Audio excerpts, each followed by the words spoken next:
দেশপ্রেম ও জাতীয়তাবোধকে সামনে রেখে শুক্রবার শিবপুর বিধানসভার সুরকি মিল এলাকায় ভারত মাতার পুজোর আয়োজন করল বাংলা হিন্দু জাগরণ মঞ্চ।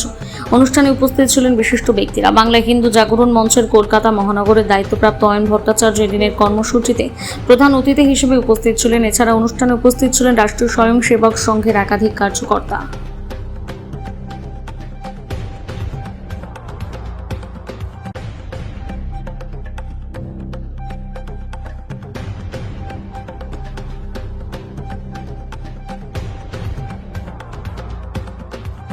আগস্ট থেকে 22শে আগস্ট সারা দেশব্যাপী হিন্দু জাগরণ মঞ্চের তরফ থেকে আর এই ভারত মাতা পূজন অখণ্ড ভারত দিবস পালন করা হচ্ছে। অখণ্ড ভারত আমরা জানি 1876-এ গেছে আফগানিস্তান, 1937-এ গেছে শ্রীলঙ্কা, 47-এ গেছে পাকিস্তান, বাংলাদেশ। এইভাবে আমাদের যে একটা বৃহৎ দেশ, সেই দেশটা খণ্ডিত হয়ে আজ একটা ছোট্ট অংশে পরিণত হয়েছে। সেই জায়গায় দাঁড়িয়ে আমাদের নাগরিকদের কর্তব্য যে ভারতবর্ষের পূর্ণ রূপ যাতে তারা বিশ্বাস করে তাদের যে সনাতন ধর্মের আচার পদ্ধতি, সনাতন ধর্মকে বাঁচিয়ে রাখতে পারে। সনাতন ধর্মের আমরা জানি ঢাকেশ্বরী কালী মন্দির আজ আমাদের সঙ্গে নেই, মরুতীর্থে হিমলাজ আমাদের সঙ্গে নেই।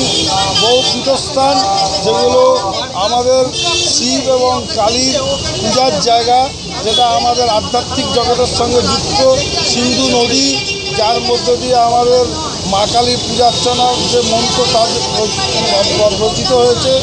কিন্তু দেখা যাচ্ছে আজকে এই সব কিছুই আমাদের মধ্যে নেই। আমরা নির্বিচারে রয়েছি এবং নির্বিঘ্নে রয়েছি। এই নির্বিঘ্নতাই আমাদের নির্বিঘ্নতা এবং ঐক্যহীনতা আমাদের দেশের পতনের একটা বিশেষ কারণ।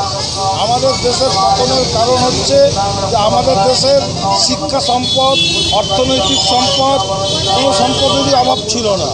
সে সময় আমাদের দেশে আর বাড়িতে তালা দেওয়া হতো না, আমাদের মধ্যে বিশ্বাসও ছিল এতটাই। আমরা ছিলাম সরল। সেই সরলতার সুযোগ নিয়ে আর যারা কিছু বিদেশি আমাদের আক্রমণ করেছে, সেই আক্রমণ আমাদের দেশকে খণ্ডিত করার জন্য বিশেষ কারণ।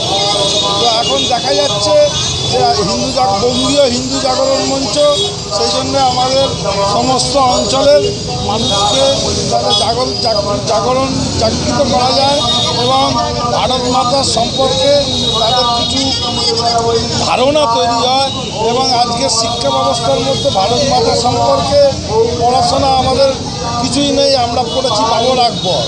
তার ফলে আমাদের দেশের রাষ্ট্রের প্রতি ভক্তি, দেশের প্রতি শ্রদ্ধা এবং যে ভূমিতে আমরা অন্ন গ্রহণ করছি সেই ভূমির প্রতি আমাদের যে কর্তব্য, সেইটা থেকে বিরত রেখে আমরা নিজেদের যে বৈষয়িক স্বার্থ আছে সেই স্বার্থের পেছনে আজ ছুটে বেড়াচ্ছি। তো এই বিষয়টা লক্ষ্য করা আমাদের বিশেষ কারণ। সেই জন্য আমরা এখানে এই পুজোর আয়োজন করেছি। এখন পুজো চলছে, আর বেশি বক্তব্য কিছু রাখা যাবে না। আপনারা আসুন এবং এই পুজো করুন।